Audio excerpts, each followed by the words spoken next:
সুপ্রিয় দর্শক, আপনারা দেখছেন এসপিএন বাংলা টিভি। দেখুন ও সাবস্ক্রাইব করুন এসপিএন বাংলা টিভি, দেশ ও মানুষের কথা। আমাদের মাঝে এসে উপস্থিত হয়েছেন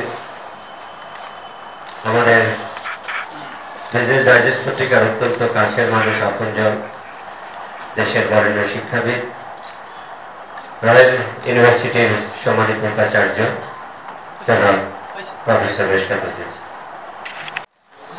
দেশের একটি জাতীয় অর্থনৈতিক কাগজ হওয়া সত্ত্বেও প্রতি বছর রমজানে এমন একটি অনুষ্ঠানের আয়োজনের মধ্য দিয়ে আমি বলছি যে সৌহার্দ্য এবং সম্প্রতি জায়গাটাকে আরো সুদৃঢ় করার জন্য আমরা বন্ধু বান্ধব, আত্মীয় স্বজন, বস, সাবঅর্ডিনেট সবাই বিচ্ছিন্নভাবে থাকে সারা বছর। এই রমজানের উসিলায় আমরা একত্রিত হই এবং আমরা বলছি যে আত্মশুদ্ধি, আমাদের সেই আত্মশুদ্ধির অংশ হিসেবে আমরা যাতে পারস্পরিক একটা বন্ধুত্বসুলভ আচরণের মাধ্যমে একত্রিত হতে পারি।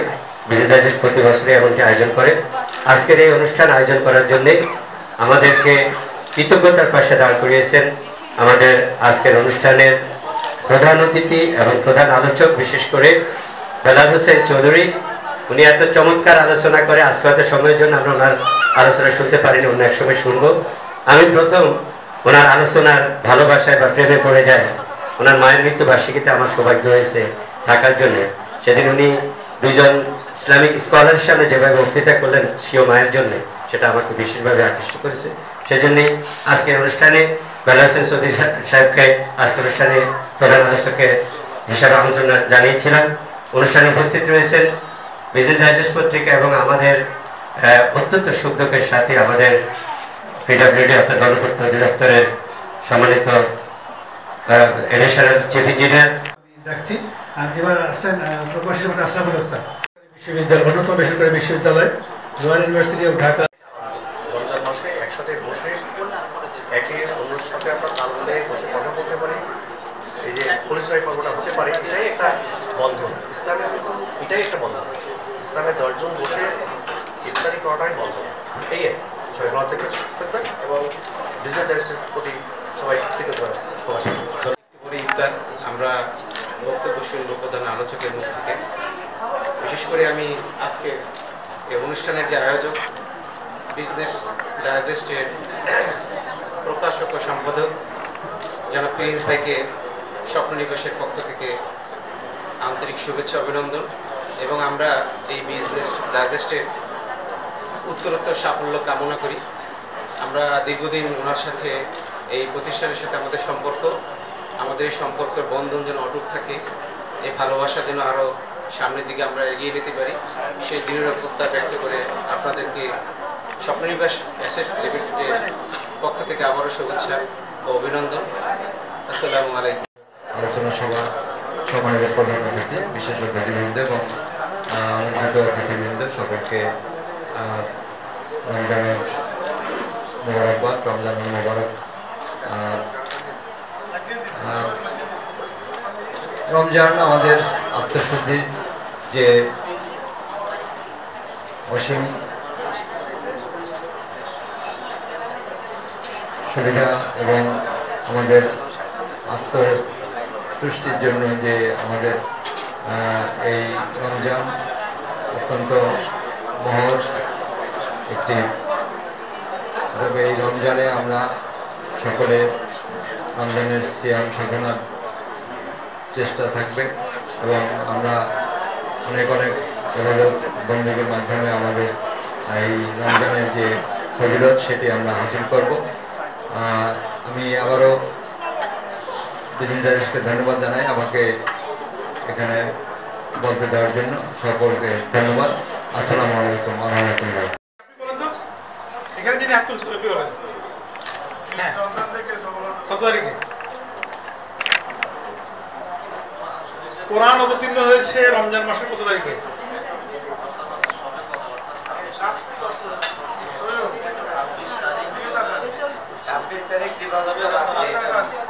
আচ্ছা, 17ই রমজান কি হয়েছিল তাইলে? 17 রমজান বদরের যুদ্ধের দিন। আসলে কিতাব এবং সহিফা যতগুলো নাজিল হয়েছে বিভিন্ন নবীদের কাছে, তার বেশিরভাগই অবতীর্ণ হয়েছে পবিত্র রমজান মাসে বসে। Thank you. আমরা বলি যে আমরা মানুষ হিসেবে জন্মগ্রহণ করেছি, আমরা কেউ বলে যে না আমরা মুসলমান হিসেবে জন্মগ্রহণ করেছি। মুসলমান হিসেবে জন্মগ্রহণ করেছি এটার পক্ষে কয়জন আছে বলেন দেখি হাত তোলেন। আর মানুষ হিসেবে জন্মগ্রহণ করছি এটার পক্ষে কতজন আছে দেখি? কেউ কি বলতে পারবে? সবাই কনফিউজ, মানে বলবে কি বলে কি বলতে পারে ঠিক নেই। আমরা মুসলমান হিসেবে জন্মগ্রহণ করেছি এটাই সত্য, ফিতরাতের উপরে জন্মগ্রহণ করেছি, ঠিক আছে। আমি সময় যেহেতু সংক্ষিপ্ত অল্প কিছু আলোচনা করব। প্রথমত মানুষ জমিনে আল্লাহর খলিফা। কি বলছে আল্লাহ?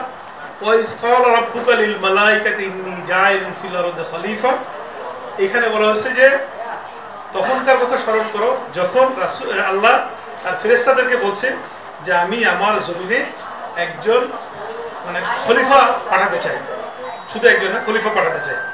তখন ফেরেশতারা বলছে যে কেন এটা বানাবে, তারা তো ফিতনা ফাসাদ করবে, মারামারি করবে, কাটাকাটি করবে, ধরা মানে এটা দরকার নেই। আল্লাহ বলছে ক্বালা ইন্নী আ'লামু মা লা তা'লামুন, আমি যা জানি তোমরা তা জানো না। এরপরে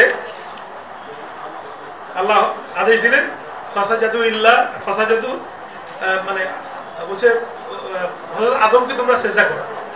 সিজদা করার পর মানে সবাই সিজদা করছে, বলছে যে ফাসাজাদু ইল্লা ইবলিস আবা ওয়াস্তাকবারা ওয়া কানা মিনাল কাফিরিন, যে সিজদা করলো সবাই করছে শুধুমাত্র ইবলিস ছাড়া, এবং সে অহংকার করেছে, সে কাফের হয়ে গেছে। সুতরাং একটা বার্তা এখানে আমরা রিসিভ করতে পারি, সেটা হচ্ছে এই রমজানের দিনে আপনার মধ্যে যদি আপনি অহংকার পোষণ করেন তাহলে আপনি ইবলিসের গুণাবলী ধারণ করবেন।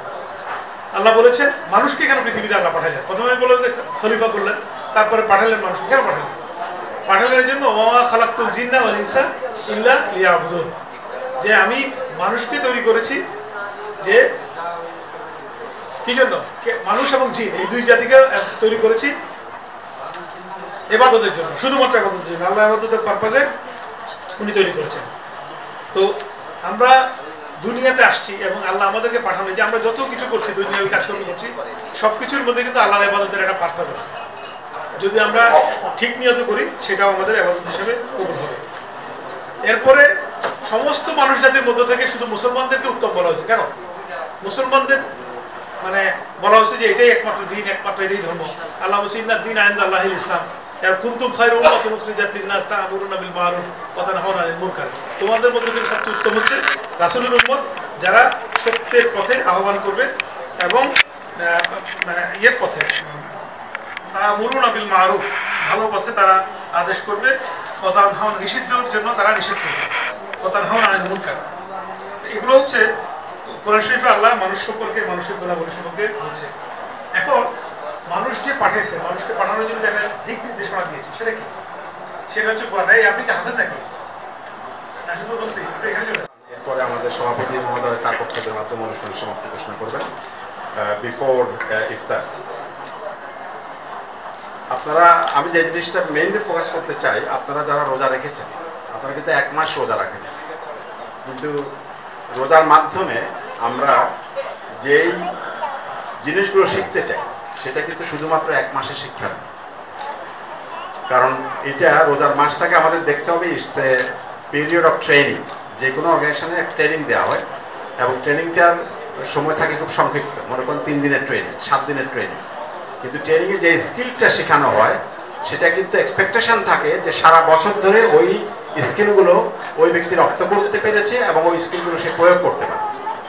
সুতরাং রোজার মাসে আমরা যা যা আমাদের প্রধান বক্তা বলে গেছেন, অনেকগুলো পয়েন্ট বলেছেন, যে এইসব ভালো দিক, যে রমজানের শিক্ষা যেগুলো আমরা শিখবো, সেগুলো আমরা এই 1 মাসের যে ট্রেনিং, বাকি 11 মাস আমরা সেগুলো অ্যাপ্লাই করব, এটাই হচ্ছে রমজানের মূল শিক্ষা। তার মানে আল্লাহ বিধানটা এমনভাবে করেছেন যে আমরা যেন সারা বছর এই যে পৃথিবীর সৃষ্টির শ্রেষ্ঠ সৃষ্টি এবং সেই শ্রেষ্ঠত্ব আমরা প্রমাণ করতে পারি, এবং সেই শ্রেষ্ঠত্ব প্রমাণ করার জন্য আমাদের যেই ভার্চুসগুলো, কোয়ালিটিসগুলো, অ্যাট্রিবিউটসগুলো আমাদের শেখা দরকার, সেটা আমরা রমজান মাসে শিখব এবং সেটা শিখে আমরা বাকি 11 মাস সেটা প্র্যাকটিস করব।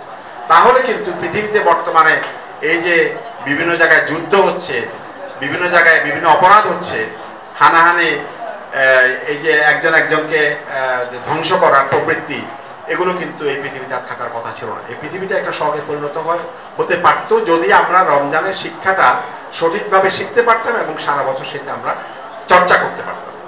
এখন কথা হচ্ছে যে রমজানের শিক্ষা কি, আমরা কি কি জিনিস এই রমজানে শিখে থাকি। আমাদের প্রধান বক্তা বিভিন্ন যে শারীরিক বা স্বাস্থ্যগত যে সমস্ত উপকার হয় সেগুলোর কথা বলে গেছে। আমি বলবো আপনি রোজার মাসে রোজা রাখবেন, 30 দিন রোজা রাখবেন এই কারণে যেহেতু আল্লাহ এটাকে ফরজ করেছে। আল্লাহ কোনো জিনিস ফরজ করতেন না যদি না সেটা আমাদের উপকারে না আসে। উপকারে আসবে বলেই কিন্তু নামাজকে ফরজ করা হয়েছে, রোজাকে ফরজ করা হয়েছে, যাকাতকে ফরজ করা হয়েছে। 5টা ফরজ আমাদের আছে এবং আমি এইটুকু মনে রাখবো যেটা আল্লাহ আদেশ করেছেন এবং সেই জন্য কিন্তু আমি রোজা রাখবো। এবং আল্লাহ একটা কথা যেটা প্রধান বক্তা কিছুটা হিন্ট দিয়েছেন যে আল্লাহ বলেছেন যে রোজা যারা রাখবে তাদের পুরস্কার আমি নিজে।